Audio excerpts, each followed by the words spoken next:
ധന്യ, കൊല്ലത്ത് ആയൂരിൽ നിന്നൊരു വാർത്ത ഇപ്പോൾ വരികയാണ്. അതായത് ഒരു തുണിക്കട ഉടമയും അവരുടെ മാനേജരും തൂങ്ങി മരിച്ച നിലയിൽ കാണപ്പെട്ടു. ഈ തുണിക്കട ഉടമ ഒരു പുരുഷനും ഈ മാനേജർ ഒരു സ്ത്രീയുമാണ്, ഒരു വീട്ടമ്മയും കൂടിയാണ്, 2 കുട്ടികളുടെ അമ്മയും കൂടിയാണ്.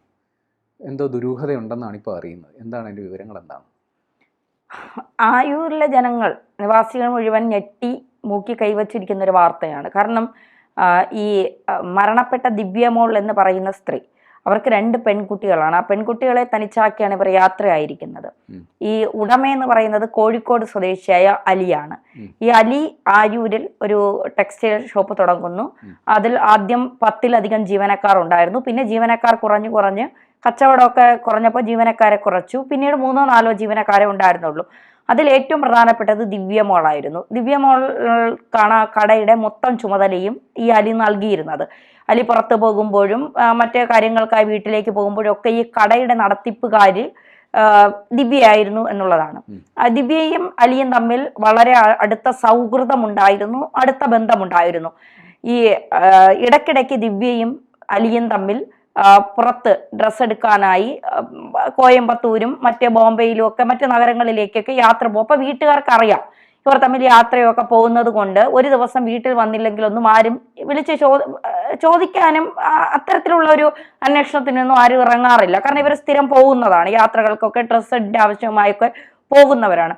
ഈ സംഭവം നടക്കുന്ന തലേ ദിവസവും ദിവ്യ ഇതുപോലെ വീട്ടിൽ വരാതായപ്പോൾ അവർ സ്വാഭാവികമായി ചിന്തിച്ചത് കോയമ്പത്തൂരോ മുംബൈയിലോ എവിടെയെങ്കിലും ഡ്രസ്സ് എടുക്കാൻ പോയിട്ടുണ്ടാകാം എന്നാണ്. പക്ഷെ ഫോണിൽ വിളിച്ചപ്പോഴും കിട്ടിയില്ല. അപ്പോഴും റേഞ്ചിന്റെ പ്രശ്നം എന്തെങ്കിലും ആണെന്ന് കരുതി വീട്ടുകാർ വലിയ രീതിയിൽ ഇത് മുഖവിലേക്ക് എടുത്തില്ല. പിന്നീട് രാവിലെ കട തുറക്കാനായി സ്റ്റാഫുകൾ വന്ന സമയത്ത് ഈ സ്റ്റാഫുകൾക്ക് ഈ തുണി സൂക്ഷിക്കാനായി ഒരു വലിയ ഗോഡൗൺ അവിടെ പണിതിട്ടുണ്ടായിരുന്നു. ഈ ഗോഡൗണിലിരുന്നാണ് സ്റ്റാഫുകൾ ആഹാരം കഴിക്കുന്നതും വിശ്രമിക്കുകയൊക്കെ ചെയ്യുന്നതും. അപ്പോൾ ഇവര് കട തുറന്ന് ഇവരെ വിളിച്ചിട്ട് കിട്ടാതെ വന്നപ്പോൾ ഇവർക്കൊരു സംശയം തോന്നി. അങ്ങനെ ഇവർ കട തുറന്ന് അകത്ത് ചെന്ന് നോക്കിയപ്പോഴാണ് 2 പേരും തൂങ്ങി നിൽക്കുന്നത് കണ്ടത്. തൂങ്ങി നിൽക്കുന്നതിൻ്റെ അടുത്ത് ബിയർ കുപ്പികളും ഗ്ലാസുകളും ഒക്കെ ഉണ്ടായിരുന്നു. ഒരു വാക്കേറ്റം നടന്നതിന്റെ ചില കാര്യങ്ങൾ അവിടെ നിന്ന് അവർക്ക് മനസ്സിലാക്കാൻ സാധിച്ചു. ഉടൻ തന്നെ പോലീസിൽ അറിയിച്ചു. പോലീസ് എത്തി. ഇനി പോസ്റ്റ്മോർട്ടം റിപ്പോർട്ട് കിട്ടിയാലേ ഇതിന്റെ വ്യക്തത വരും. പക്ഷെ പോലീസിന് സംശയമുള്ളത് 2-ൽ ഒരാളെ വകവരുത്തിയതിനു ശേഷം, അതായത് ദിവ്യയെ കൊലപ്പെടുത്തിയതിനു ശേഷം ഈ അലി തൂങ്ങി മരിച്ചതാണോ, സാമ്പത്തികമായുള്ള വാക്കേറ്റം 2 പേർക്ക് തമ്മിൽ നടന്നു എന്നാണ് പോലീസിന്റെ പ്രാഥമികമായ നിഗമനം. കാരണം ഈ ഭർത്താവായ രാജീവിന്റെ വീട്ടിലാണ് ദിവ്യമോൾ താമസിച്ചിരുന്നത്. ഇവരുടെ വീട് പണി ഇപ്പോൾ പുതിയ വീടിന്റെ പണി നടക്കുകയാണ്. ഈ സമയത്ത് സാമ്പത്തികമായി ഇവർക്ക് ആവശ്യങ്ങളുണ്ട്. അതുമായി ബന്ധപ്പെട്ടുള്ള എന്തെങ്കിലും പ്രശ്നങ്ങൾ ഇവർ തമ്മിൽ നടന്നിട്ടുണ്ട്. കാരണം ഒരു സൗഹൃദം എന്ന് പറയുന്നതിനപ്പുറമുള്ള ബന്ധം ഇവർ തമ്മിൽ ഉണ്ടായിരുന്നു എന്നാണ് പറയുന്നത്. അത് എത്രത്തോളം ശരിയാണെന്ന് നമുക്കറിയില്ല. കാരണം മരണപ്പെട്ടു പോയ ഒരു സ്ത്രീയാണ്. അവരെ കുറിച്ച് നമുക്ക് മോശം പറയാൻ കഴിയില്ല. 2 പെൺമക്കൾ കൂടി അവർക്കുണ്ട്. ആ കുട്ടികൾക്ക് സമൂഹത്തിൽ ഇറങ്ങി നടക്കണം. അപ്പോൾ അത്തരം കാര്യങ്ങളിലേക്ക് നമ്മൾ പോകുന്നത് ശരിയല്ല എന്ന് എനിക്ക് തോന്നുന്നു. അതുകൊണ്ട് സൗഹൃദം എന്നതിനപ്പുറം എന്തെങ്കിലും ബന്ധമുണ്ടായിരുന്നോ എന്നുള്ള കാര്യത്തിൽ അത് സ്ഥിരീകരണം വരാത്തിടത്തോളം കാലം നമുക്ക് അതിനെക്കുറിച്ച് കൂടുതൽ പറയാൻ കഴിയില്ല. പക്ഷെ ഇപ്പോൾ പോലീസ് പറയുന്നത് ഇതിൽ ഒരു കൊലപാതക സാധ്യതയുണ്ട്, അത് കൃത്യമായി പോലീസ് പരിശോധിക്കുന്നുണ്ട് എന്നുള്ള വിവരമാണ് വരുന്നത്. ഈ ഇരുവരും തമ്മിൽ വഴക്കുണ്ടായി എന്നതിന്റെ സാഹചര്യമായ തെളിവുകൾ പോലീസിന് ലഭിച്ചിട്ടുണ്ട്. ദിവ്യമോളുടെ വീട് പണി നേരത്തെ തുടങ്ങിയിരുന്നു. അതുകൊണ്ട് തന്നെ ഈ പള്ളിക്കല്ലിലാണ് പുതിയ വീടിന്റെ നിർമ്മാണം നടന്നിരുന്നത്. കോൺക്രീറ്റ് പണി തീരുന്ന ഘട്ടത്തിൽ നിൽക്കുകയാണ്. സാമ്പത്തിക വിഷയത്തിലാണ് അലിയും ദിവ്യയും തമ്മിലുള്ള വാക്കു തർക്കത്തിന് അവർ തമ്മിൽ തെറ്റാനുള്ള സാധ്യതയും ഉള്ളത്.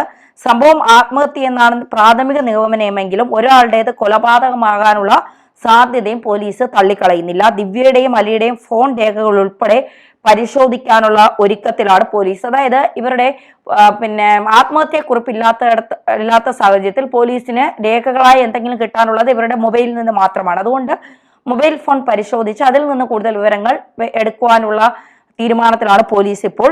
വസ്ത്രവ്യാപാരശാലയുടെ താഴത്തെ നിലയിൽ ഗോഡൌണിലാണ് ഈ മൃതദേഹങ്ങൾ കണ്ടെത്തിയത്. വ്യാഴാഴ്ച രാത്രിയിൽ മറ്റു ജീവനക്കാരെല്ലാം പോയതിനു ശേഷമാണ് ദിവ്യമോളും അലിയും ഈ മുറിയിൽ കയറിയത്.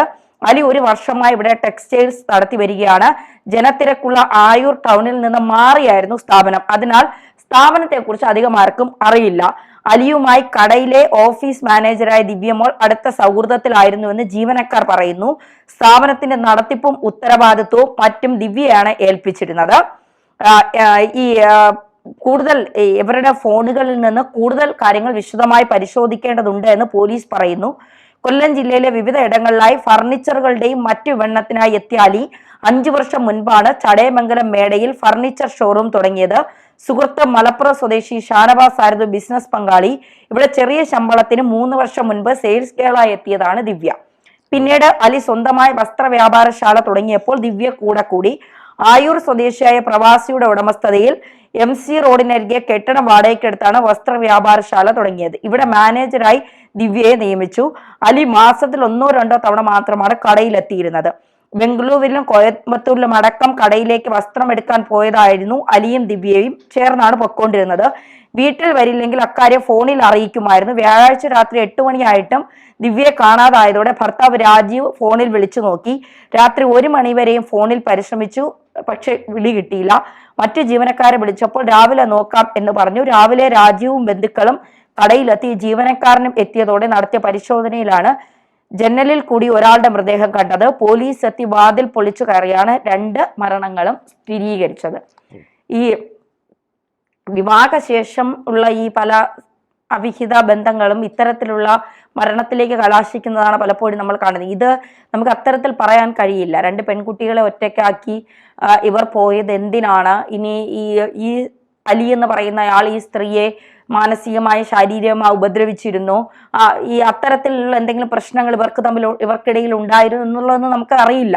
അപ്പൊ പോലീസ് ഇതിന്റെ കൂടുതൽ വിശദമായ വിവരങ്ങൾ ഫോൺ 2 പേരുടെയും പരിശോധനയിലൂടെ മാത്രമേ ഇതിൽ എന്താണ് സംഭവിച്ചത് എന്നൊക്കെയുള്ള കൂടുതൽ വിവരങ്ങൾ മനസ്സിലാവും. പിന്നെ ഇതിലൊരു കൊലപാതക സാധ്യത പോലീസ് കാണുന്നത് ഇവർ തമ്മിൽ വാക്കേറ്റ് നടന്നു. ആ വാക്കേറ്റത്തിനിടയിൽ ചിലപ്പോൾ ദേഹോപദ്രവം സംഭവിച്ച ഒരാൾ മരണപ്പെട്ട് കാണാം.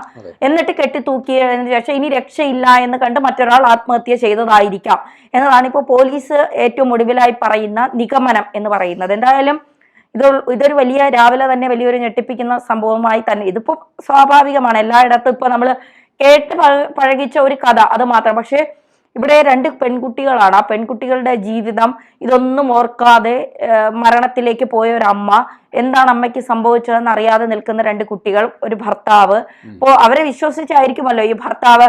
ഇപ്പൊ ചിലവർ ചോദിക്കും അവൻ കിഴങ്ങനായിരിക്കും, അതുകൊണ്ടല്ലേ ഇയാളുടെ കൂടെ പിന്നെ ഇവളെ യാത്രയൊക്കെ വിടുന്നത്. പക്ഷെ ഭാര്യ അത്രത്തോളം വിശ്വാസമായിരിക്കും ആ ഭർത്താവിന്. അതുകൊണ്ടായിരിക്കാം അവർ ഈ പിന്നെ തുണിയൊക്കെ എടുക്കാൻ മറ്റ് സ്ഥലങ്ങളിലോ മറ്റ് നഗരങ്ങളിലോ ഒക്കെ പോകുമ്പോൾ അത്രത്തോളം ഒരു വിശ്വാസം, അവർക്ക് നല്ല വിശ്വാസമായിരിക്കാം ഭർത്താവിനും ഭാര്യയെ. അത് മുതലെടുത്ത് കാണുമോ എന്നുള്ളതൊന്നും നമുക്കറിയില്ല. എന്തായാലും ഇത്തരം സംഭവങ്ങൾ കൂടിക്കൂടി വരികയാണ് കേരളത്തിൽ എന്നുള്ളത് യാഥാർത്ഥ്യമാണ്. ഇപ്പൊ നമ്മൾ ചർച്ച ചെയ്യുമ്പോൾ ഇതിന്റെ ഇടയ്ക്ക് വരുന്ന നിമിഷപ്രിയയുടെ കാര്യം കൂടിയാണ്. ഇതേ അവസ്ഥയിൽ തന്നെയാണ് നിമിഷപ്രിയ യമനിൽ ഇതുപോലൊരു ആളിന്റെ കയ്യിൽ ചെന്നപ്പെടുന്നു, ഇത്തരം സംഭവങ്ങൾ നടന്ന് ഇപ്പൊ വധശിക്ഷയ്ക്ക് വിധേയമാക്കപ്പെട്ടിരിക്കുന്നു. ഇതിൽ ഇനി യഥാർത്ഥ സംഭവം എന്താണ് എന്ന് പോസ്റ്റ്മോർട്ടം റിപ്പോർട്ട് വന്നതിന് ശേഷം നമുക്കറിയാൻ കഴിയും.